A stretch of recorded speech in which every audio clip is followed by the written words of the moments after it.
It's Monday, February 9th, 2026. Michigan Governor Gretchen Whitmer came out this weekend and appeared to spill details about the upcoming midterm elections, what they're doing to try to stop President Trump, and what they're doing to completely derail his agenda midway through his administration. When she was pressed for specifics, Whitmer responded in a suspicious way, saying, "Well, for certain reasons, I'm not going to divulge anything further." We have a copy of that interview. Before we play it, remember, this is the governor of one of the most important battleground states in the country, refusing to publicly explain what these people are doing or what she even means.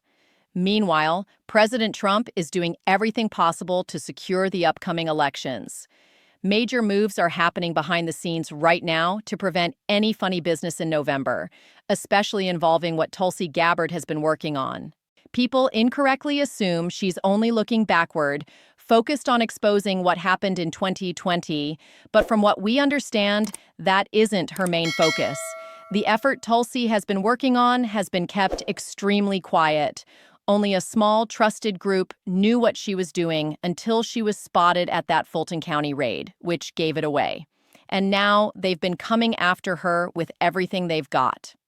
Trump tried to warn everyone about this last week in the video he posted, and the media, of course, completely lost it, flipping the narrative when they saw what he actually shared and turning it into claims that Trump is racist because the video included the Obamas. But there was a short segment of that video that was highly relevant and important, and most people missed it because of the news storyline the media pushed.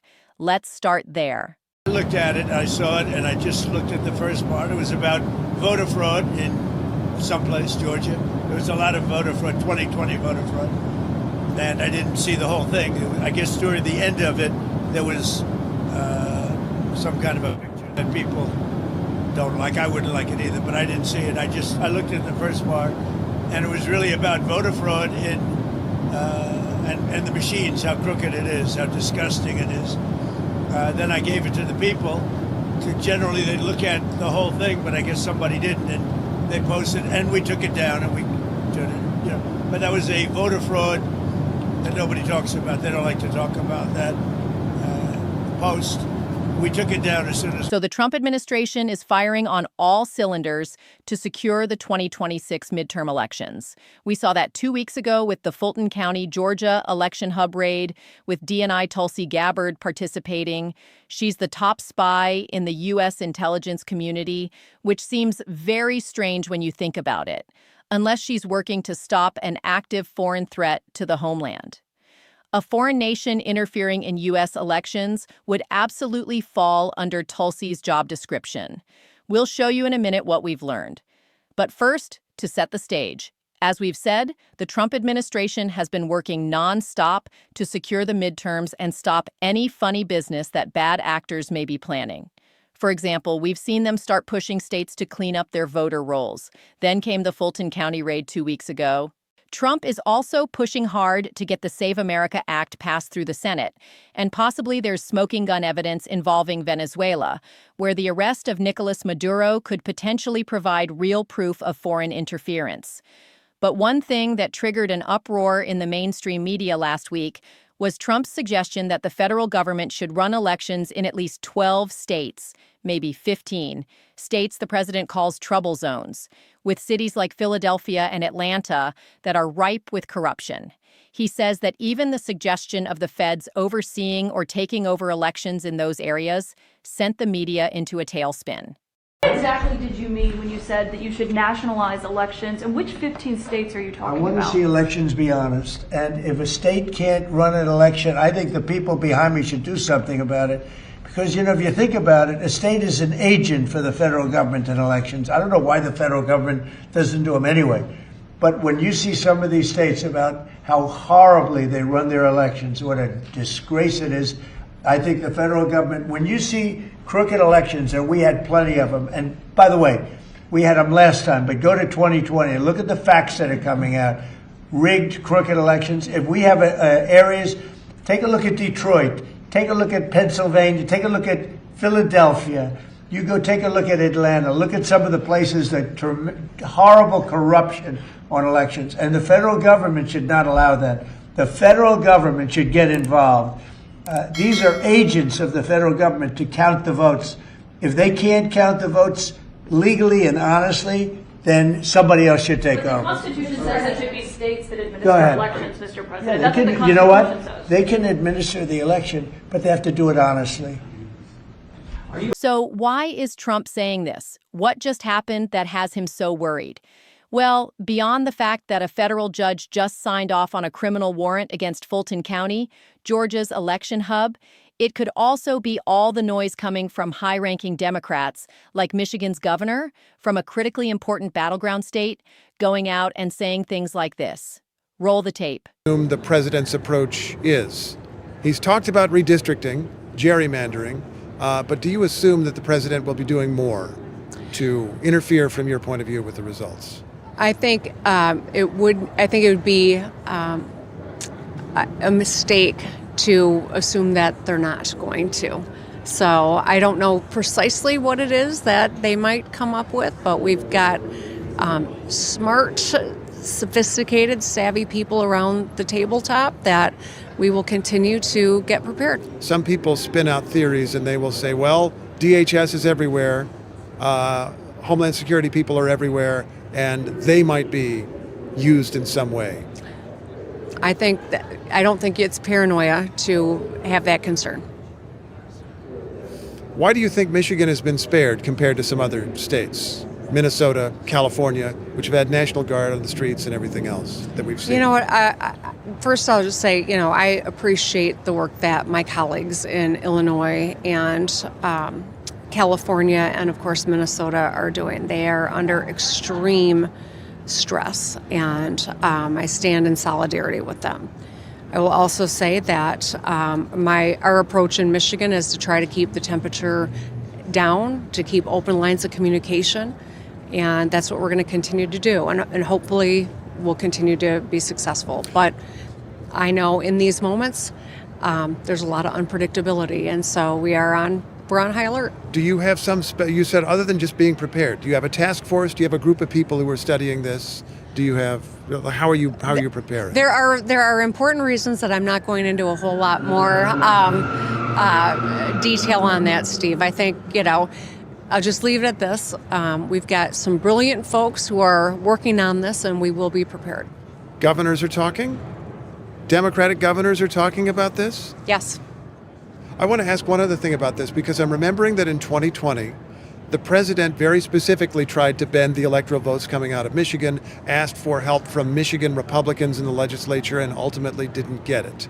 Michigan Republicans refused to go along.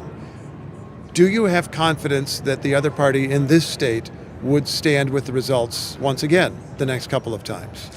I know that there are good people in the Republican Party that would. I don't know if the whole party leadership would. I don't know what to anticipate coming out of the Oval Office going into the election, but that's why I'm really glad that right now we got a Democratic governor that's going to be overseeing a lot of it going into this election, and it's why I'm going to work so hard to make sure that we have a Democratic governor. And look, the Trump administration's second term has been organized and methodical in dismantling this globalist system. We saw how scared they were at Davos a few weeks ago. Trump is bringing the U.S. back to its roots, a revival of the American system, and the elites are panicking over it. You can't deny that, because they know that right now there isn't much they can do to stop him. They don't have a stranglehold on him like they did during Trump 1.0. He has all his people exactly where he needs them to carry out this mission. All they can do now is try to stop him in the midterms. If they have any chance of stopping a full revival of this country, they have to win the midterms. And I saw something very interesting the other day. A Trump-hating political hack, David, on the Atlantic's podcast, A Vessel for the Deep State, said this. And keep in mind, this was a couple weeks before the ICE chaos in Minneapolis even started. Watch what they said. Particular, for example, what they aimed to do was move some more Democratic voters out of Democratic districts, and in fact to try to flip some of the southern Texas districts that have been, to many people's surprise, moving toward the Republicans, even though they're heavily Hispanic. But that kind of assumed that the voting patterns in that community would stay the same as they were in 2024, when Donald Trump won a very substantial share of the Latino vote all over the country.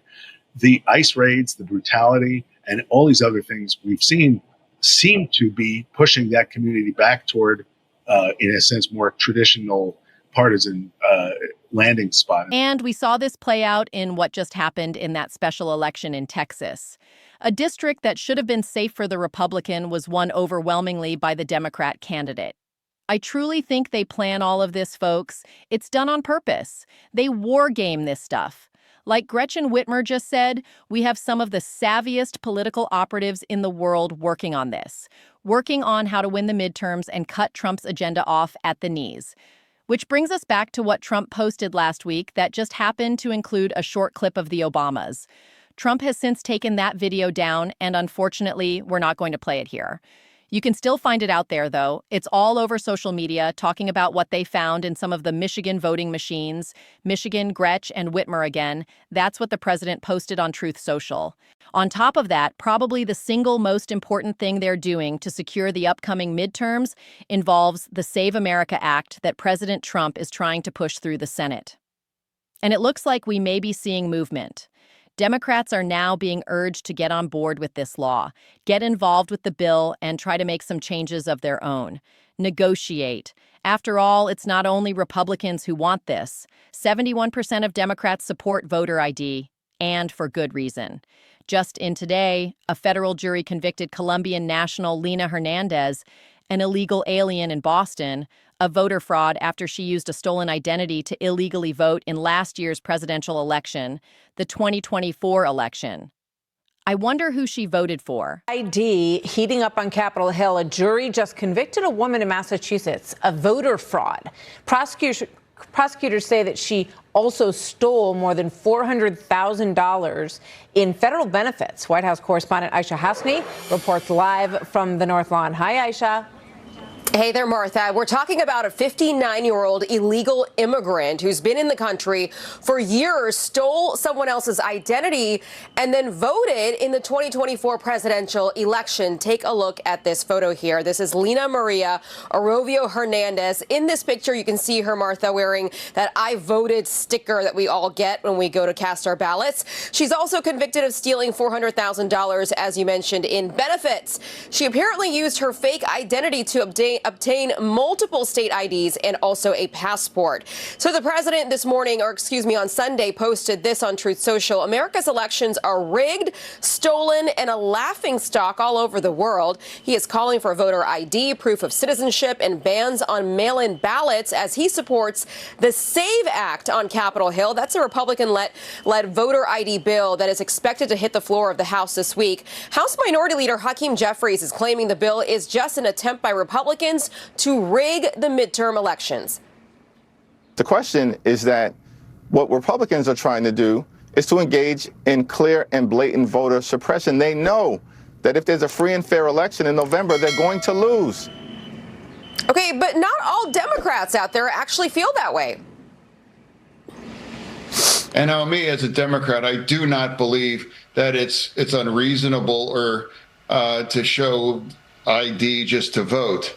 And I remind everybody that less than a year ago in Wisconsin, they added that to the Constitution by a 63%. So it's not a radical idea for regular Americans to show your ID to vote. Martha, you know how this works. Even if it passes in the House, it has to go to the Senate, where it faces a numbers problem, which is why you have so many Republicans in the House now calling senators to blow up the filibuster. And that's not the only case. We saw what happened in Alabama in 2024. 3,000 or something illegals somehow got registered to vote. 1,000 registered voters in Alabama just got booted from the state voter rolls. That's after the Secretary of State, Wes Allen, ordered the removal of all non-citizens who were registered.